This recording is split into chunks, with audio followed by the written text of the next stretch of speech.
भारतीय मौसम विभाग IMD के अनुसार मोंता तूफान मंगलवार को आंध्र प्रदेश तट के मछलीपट्टनम और कालिंगपट्टनम के बीच काकीनाडा के पास जमीन से टकराया। इस दौरान तटीय इलाकों में हवा की रफ्तार 90 से 100 किलोमीटर प्रति घंटे तक पहुंच गई, जिससे जनजीवन पर गंभीर असर पड़ा। वहीं तूफान का असर अब तेलंगाना, छत्तीसगढ़, ओडिशा से लेकर उत्तर प्रदेश और बिहार तक देखने को मिल रहा है। तूफान का सबसे ज्यादा असर आंध्र प्रदेश के काकीनाडा, कृष्णा, विशाखापट्टनम और पूर्वी गोदावरी जिलों पर पड़ा है। इन इलाकों में कई मकानों की छतें उड़ गईं, बिजली के खंभे उखड़ गए और कुछ इलाकों में बिजली आपूर्ति पूरी तरह ठप हो गई।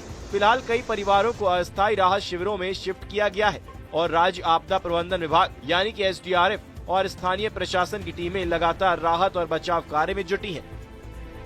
वहीं अब चक्रवाती तूफान धीरे धीरे कमजोर होने लगा है, जिसके कारण शुक्रवार तक पश्चिम बंगाल के कई जिलों में भारी बारिश होने की संभावना है। IMD ने कहा है कि जैसे ही चक्रवात उत्तर पश्चिम दिशा में आगे बढ़ेगा और दबाव क्षेत्र में कमजोर हो जाएगा, दक्षिण बंगाल के कुछ हिस्सों में हल्की से मध्यम बारिश होने की संभावना है। Cyclonic storm in last 6 hours it moved northwesterly with a speed of 15 km/h. Now it is about 460 km southwest of Gopalpur. And now it is further likely to move northward and weaken into a deep depression during next 3 hours and into a depression during subsequent 6 hours. And if we see in last 24 hours, in the state Odisha, 25 places reported heavy rainfall and 2 places reported very heavy rainfall. And भारतीय मौसम विभाग यानी कि IMD ने चेतावनी दी है कि अगले 24 घंटे के अंदर चक्रवात का असर उत्तर दिशा में बढ़ते हुए पूर्वी और मध्य भारत के हिस्सों तक पहुंच सकता है। इसके अलावा मौसम विभाग ने ओडिशा, बिहार, झारखंड, पश्चिम बंगाल, गुजरात, मध्य प्रदेश, महाराष्ट्र और गोवा में भारी बारिश की संभावना भी जताई है। Bureau report, news 18।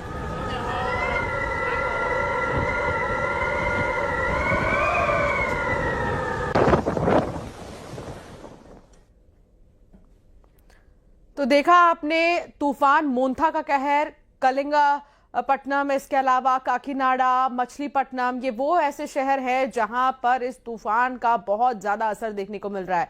ओडिशा में भी इसका वैसा ही असर देखने को मिल रहा है और छत्तीसगढ़ में भी। हमारे साथ संवाददाता है ओडिशा से निरुपमा बेहरा और जगदलपुर से श्रीनिवास नायडू हमारे साथ जुड़ गए हैं। सबसे पहले ओडिशा का रुख करूंगी। निरुपमा, ओडिशा में इस वक्त तूफान का कितना असर देखने को मिल रहा है?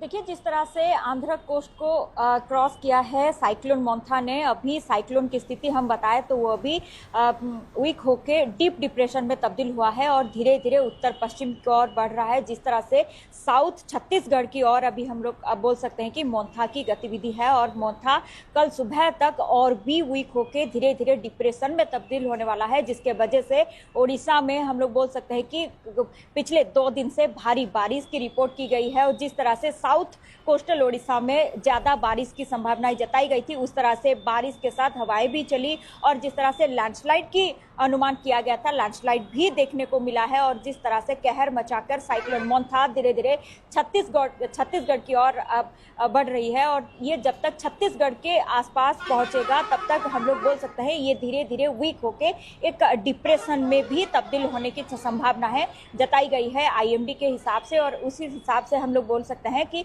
अगले 24 घंटे ओडिशा में भारी बारिश की संभावनाएं जताई गई है और ज्यादातर पश्चिम और इंटीरियर ओडिशा में हम लोग बोल सकते हैं कि भारी बारिश की आशंकाएं जताई गई है।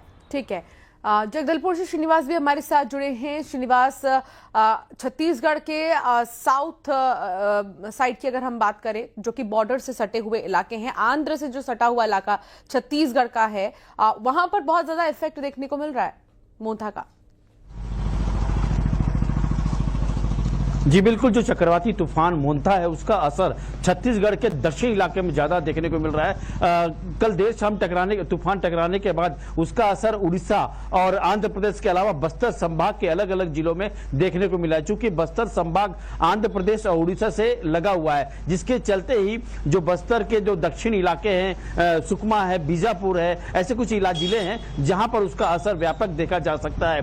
चूंकि अब जो साइक्लोन है थोड़ा कमजोर होता नजर आ रहा है, लेकिन वो तेलंगाना की ओर मूव करता है। अगर तेलंगाना की ओर मूव करेगा तो स्वाभाविक है दक्षिण जो बस्तर है, साउथ बस्तर है, वहां पर बारिश से अति बारिश होने की संभावना जताई जा रही है। हाँ, ये जरूर है कि जो साइक्लोन मोन्था है उसका असर केके रेल लाइन में पड़ा है और रेल यातायात पूरी से बंद पड़ी है। जो बस जगदलपुर से चलने वाली विशाखापट्टनम की सभी यात्री ट्रेन को रद्द कर दिया है। साथ ही जो उड़ीसा जाने वाली यात्री ट्रेनों को भी रद्द कर दिया और यात्रियों को भी अलर्ट किया गया है। जी बहुत शुक्रिया श्रीनिवास, जानकारी साझा करने के लिए। बहुत शुक्रिया निरुपमा, जानकारी साझा करने के लिए।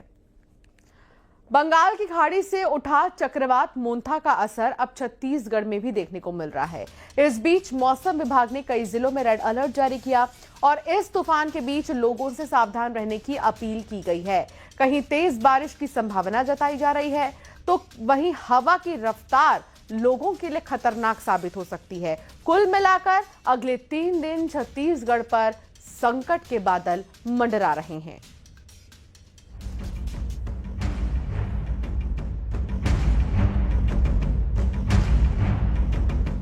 मोथा ने बदला मौसम का हाल।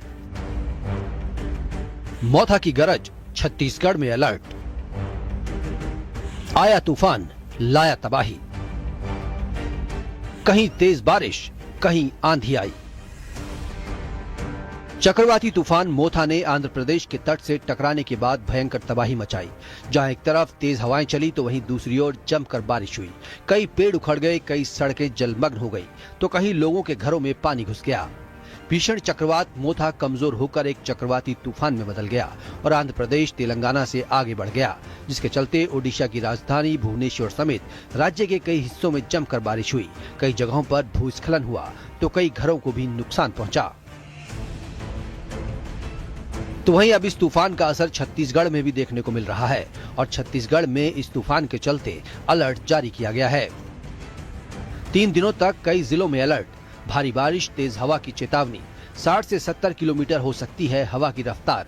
हवा की रफ्तार 80 किलोमीटर तक पहुंचने का अनुमान।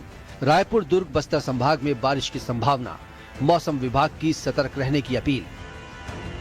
इसके साथ ही मौसम विभाग ने छत्तीसगढ़ के 5 जिलों में खास तौर पर अलर्ट जारी किया है। नारायणपुर, बस्तर, बीजापुर, दंतेवाड़ा और सुकमा में रेड अलर्ट जारी किया गया है।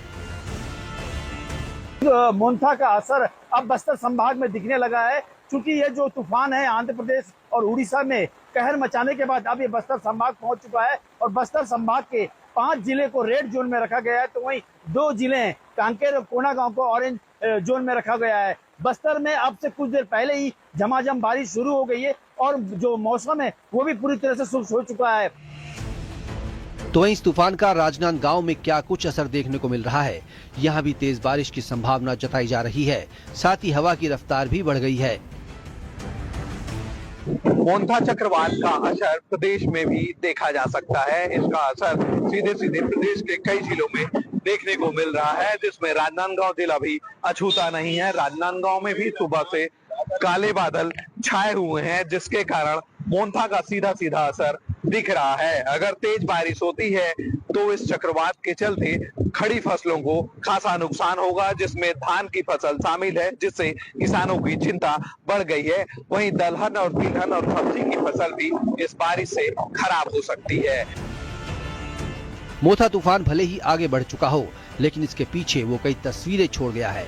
हालांकि जो अनुमान लगाया जा रहा था उससे कुछ राहत मिली है, लेकिन फिलहाल छत्तीसगढ़ पर संकट के बादल मंडरा रहे हैं।